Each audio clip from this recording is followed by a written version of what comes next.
จะไม่มีกิน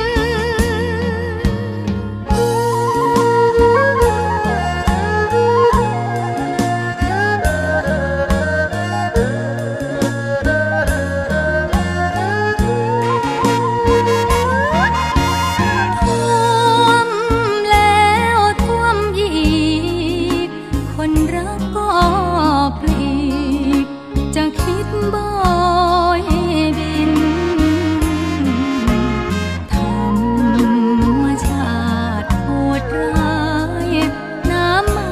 เกินไปกล้าก็ตายทั่วถิ่นเท่านี้ยังไม่พอยังโดนโกงต่อไม่มีที่ทำกิน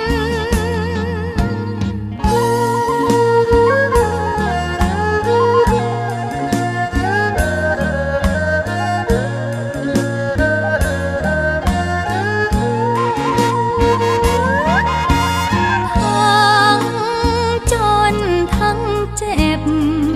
เหมือนโดนตอกเล็บเมื่อมองพื้นดินสู้กัดฟันทำมาทางดงพงป่าปักกล้าลงดินนี่สิ้น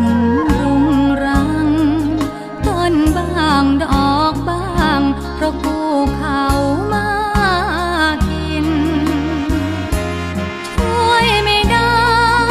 จำนองเขาขาดเท่าแก่มาวัดยึดกรรมสิทธิ์พื้นดิน